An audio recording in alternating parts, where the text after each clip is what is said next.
All right, guys, welcome to Tiger Talk Thursday. This is episode 21. We've been trying to go live on Facebook, but there is a storm going outside, so we decided to hop on Zoom. And welcome Gilles Lezi to the call. How are you? I'm good. How you doing? Good. So I'll just do a quick intro. For those of you that are new, this is episode 21, Transitioning to Life After Sports. We have had a lineup of amazing professional athletes joining in on the conversation to help those suffering in silence around the globe. Anyone who's ever had to transition from anything they love in life, you typically there's a bit of an identity shift. There's a transition because you're used to spending so much time in one way, and then there's a shift. So Gilles was drafted 10th overall by the Edmonton Eskimos in 2004. He played in 2005 for the Ottawa Renegades. And at the start of the 2006 season, the Renegades franchise folded, and Gilles was drafted by Hamilton in the dispersal draft but ended that year in Calgary. Sorry, he was drafted by Hamilton in the dispersal draft, but ended that year in Calgary. His last year was with Winnipeg in 2007. Since retiring from football in 2008, Gilles has remained active within the Quebec football community. Awesome. As a coach at various levels. And since 2010, he has worked as an educator for the I'm going to ruin this. Say it for me. Tulattavik. Tulattavik Hospital of Ungava. Parts of his duties are to help Inuit youth return to their communities after rehabilitation. He's married to his beautiful wife, Sophia, and since 2008, and has two beautiful children. So welcome. Thank you. Thank you for having me. We've only been dealing with tech issues for about an hour and a half, so yeah. That's all right. So let's just dive right in and go back to your role when you were playing football. Obviously, what that experience was like, and did you expect it to go the route it went, and that transition. So let's talk about, you're an athlete, you're actively playing. Where's your headspace at? Where's your mental health at? I would say as an athlete, as a youth athlete, I mean, it was all fun. We were playing for fun, and football was a getaway.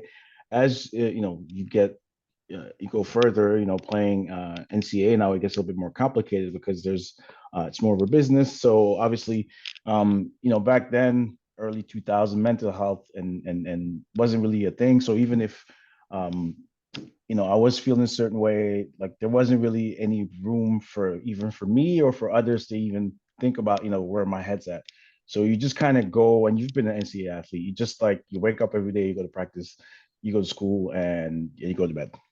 So there's no time to Basically, you think just about it. get to show up and play the game you love. Basically, and then if you do feel a certain way, the coach might yell at you and be like, snap out of it, and let's go play. And then I would say, obviously, I did have some difficult times, and NCAA, where I had to, mainly I would say, I wasn't, my study habits weren't what they should be, what they should have been. And I actually at some point I had lost my scholarship. Actually, I had I lost my didn't know scholarship. that. Yeah. So I had lost it. My mom had to take out a loan, pay for my classes. I had to earn my scholarship back, and then just kind of refocus my mind. Wow. I realized that realized the opportunity that I had. I think I left for football, but then I realized that there's so much more things that were presented to me that I could, take advantage of. So I started doing that, and that's when I really started, I guess, flourishing and enjoying my time playing NCAA football. And then I graduated, and then I transitioned to the CFL football, which is a whole nother, uh, monster, I would say.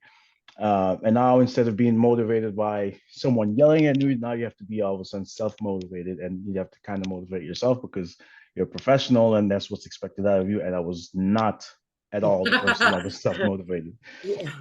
So as you can tell by my, basically playing every season in the CFL in a different city, is about like, first of all, first year, not really understanding what's asked out of me. Second year, third year, I would say about the fourth year, I knew exactly what was expected and what was needed out of me. But football is it's a cutthroat business, and it's the average football career is 3 to 4 years. So After my fourth season, um, I was getting married. I had bought a house, and Winnipeg had just let me go, and I just kind of made the decision that I had seen enough. I felt like I had achieved. You chose to leave. Well, I chose to not pursue any opportunity, so that even if someone were to call, I wasn't going to just move across Canada or whatever. So I just and I had a job. I was substitute teaching, so I had a job as a substitute teacher, and I knew that was going to be available for me. So and I felt My like gosh, I bet the kids just loved you.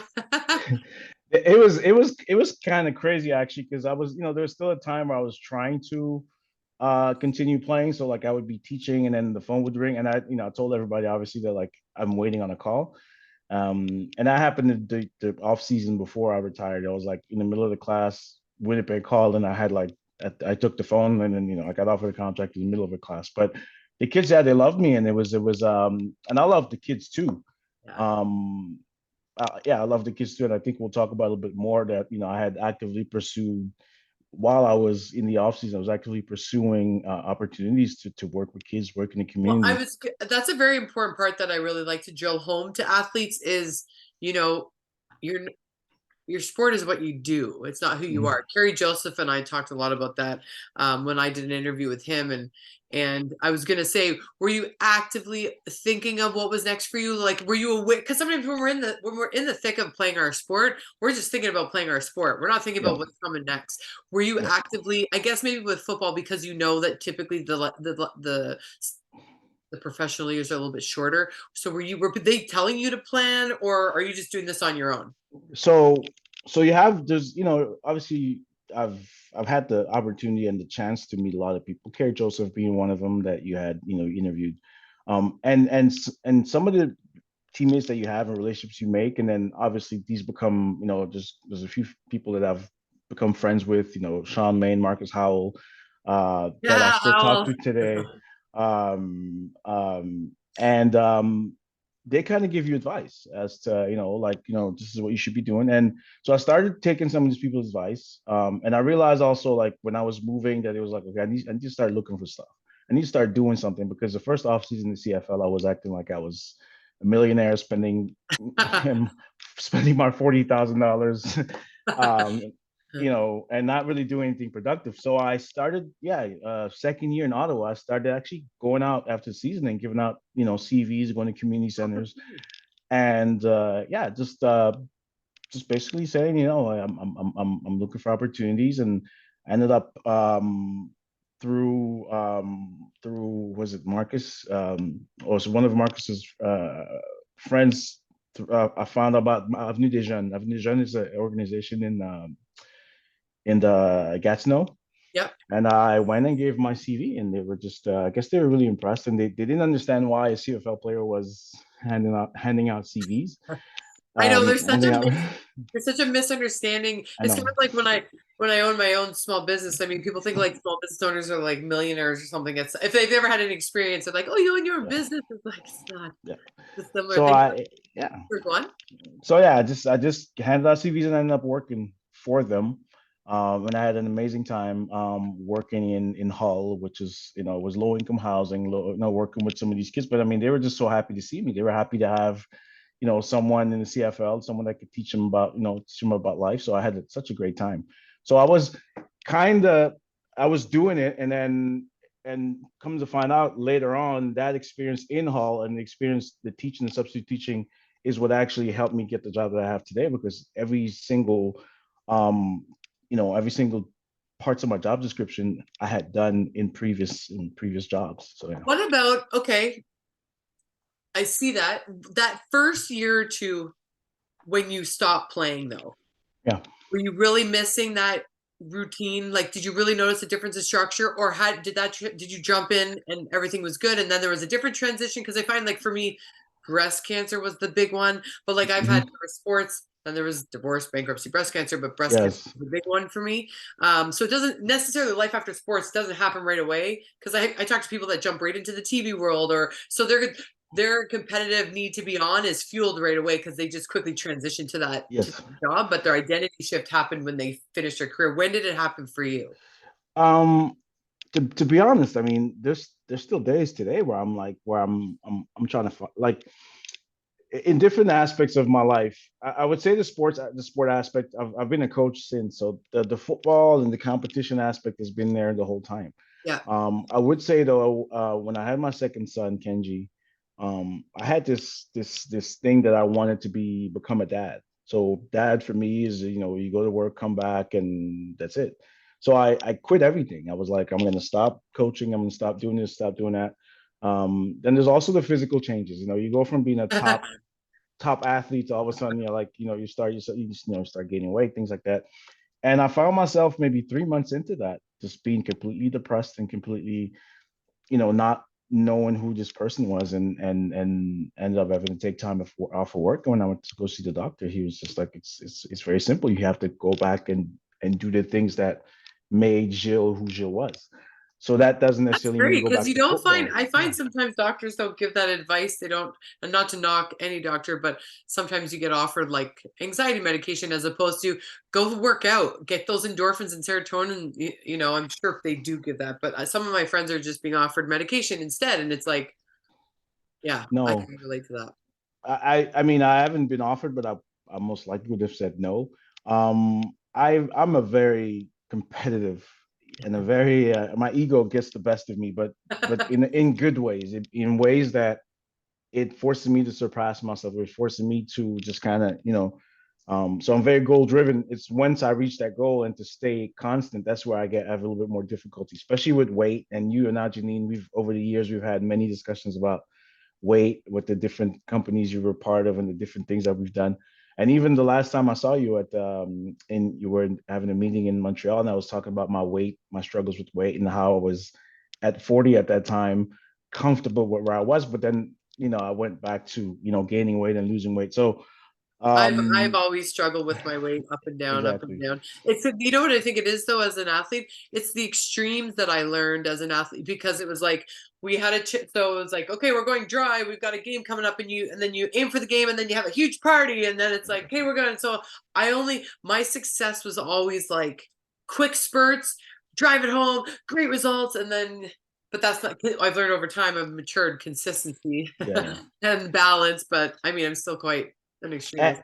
and the thing is too is for me was like I was used to having like off seasons, like where I mean you play your season from August I guess till November, then take maybe a month off and then you get going again. So for me it would be like I'd be at the top of my top shape beginning of the season, but end of the season like kind of changes it. And then when you hit January you're like, okay, I got to get going. So but in life it doesn't go like that. I There's no know. season, Or it's there's like no you get so ready for summer in the winter. It's like if you stay ready, you don't have to get yeah, ready, right? yeah. So but to go back to what we were talking about is that yeah, so I tried to become, I guess, quote unquote normal, but the thing is I am who I am, we are who we are. So I realized that I had to be Gilles, the Gilles that I guess was successful at one point and successful at playing sports, and try to stick to that person as much as possible, but in the real world. So I try to attack everything that I do as sports competition or getting ready for an event or for a season. And I found that most of my success is when I follow that model, that model is to always attack it as if it's a game. So if I feel myself like if I'm in a at a time where I'm not feeling too well, not feeling too good about myself, I get back to the routine of waking up early, eating right, uh, working out, and then I just kind of and I just go with it, and then eventually I know that I'm going to be in a place where I feel better about myself, which then is going to obviously in every aspects of my life is going to improve everything that I do. Yeah, I mean that resonates with me big time. And it's just having that structure and that routine down. And that's why I always say life's currency showing up, because when you start showing up for yourself and you do the things that you need, like for me, it's meditation, journaling, working out, drinking the water, eating the healthy foods, moving the body, getting out in nature, um, managing your time, saying no so that my family gets the yes, right? You end up feeling that fulfillment. Now, for any athletes that are sitting there that are really struggling and they're going through the thick of it and they're not feeling inspired, what advice would you give to them on how they could start that journey back? So when you've caught yourself, for you, when you're not in your peak state, what is it like? If you could give them, what would be the first tip that you would say, you know what, obviously get out of bed, but would be the first tip. But what kind of tips would you like, top Well, three? it's basically what you said. Is not only to get out of bed every day, but then to do something every day. Like it's like you, because when you realize that you're not where you're supposed to be, you're like, okay, you see where you are, and then you're thinking about where you used to be, and you see there's like, okay, how am I going to get back? And it's like you're gonna have to do it slowly and organically. Like we always try to find a magic pill. How am I going to lose 20 pounds in 2 weeks? No, it's to do the things every day routinely, and then eventually you'll get to that point. I could even say, financially, was that at some point where things weren't going too well, is to just, instead of like trying to get in $1 million lottery or something, is to slowly scale back. So if you're overspending, is to then spend less, and while you're spending less, is to then also think about ways that once you do, get back to a point where you're financially stable, is how you could budget and then be smart about your spending. Yeah. So it's just to do this, just to not give up, and to know that life is a marathon, it's not a sprint, Yeah. and that eventually you'll get back. And before you know it, once you're out of it, you'll be like, oh, it went quite fast. But the thing is, when people want to do things too fast, and it's like, no, Yeah, do it we want that slowly. instant gratification, eh? You got to go through the routine, and the thing is, honestly, is that the lesson is in the process and not in the destination. You're not going to learn anything if I gave you a pill and say, look, you lose 40 pounds, or you're back to being financially stable. You're not going to learn anything. Is when you slowly put the work in, that's how you're going to learn. And if you put the You work in lose the every weight day. that way and gain it back, or you get the $1 million, and then you blow it because you haven't learned the process, right? And how to Exactly. take that. Like you're just talking about your bankruptcy, and I'm sure you learned by it, because it's like now you have to get back to where you're financially again. You could, start having credit again, all these things. And it's like, if you didn't go through that, then you wouldn't have learned everything you needed to learn. Oh yeah. So I think it's just that, it's not to really not give up. Do things organically, slowly, methodically, and also know that like you're never going to be perfect. Like Yeah. also, I think,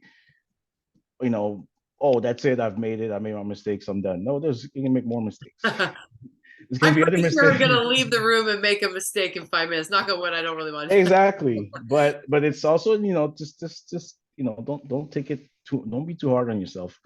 And yeah, that's it. Yeah, no, I love that. And it's great advice. And chunking it down, they always say, like, how do you eat an elephant one bite at a time? It's good to have that long-term vision, but then reverse engineer it so you can see Mhm. it.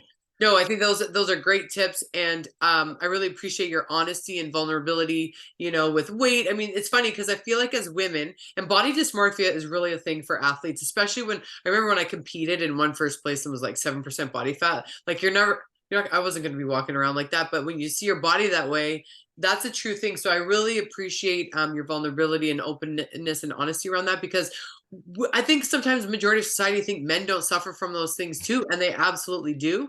And so I appreciate you sharing that, because that'll help a lot of athletes. So, and yeah, all great advice. Any last words before we sign off for Life After Sports that burn any? I mean, I feel like, I mean, for the ones that are still, I guess, playing, and so I tell, I'm a coach now, obviously, so I have guys that play CFL, guys that have played NFL, and I tell most of these CFL guys, NFL guys make a little bit more money, but I tell them to start looking for the job that's going to make you retire like right away. Now that your name is out there, and people will, they'll listen to you, they'll have meetings with you, Yeah. and don't sell yourself short. Like I found myself at some point being feeling like I had to fit this football player mode and just be all about football. And it's like, no, there's so much more about me. So, even though maybe they'll welcome you as a football player, is to show everything you have. And then eventually, maybe when your career is over, you can go back and meet somebody.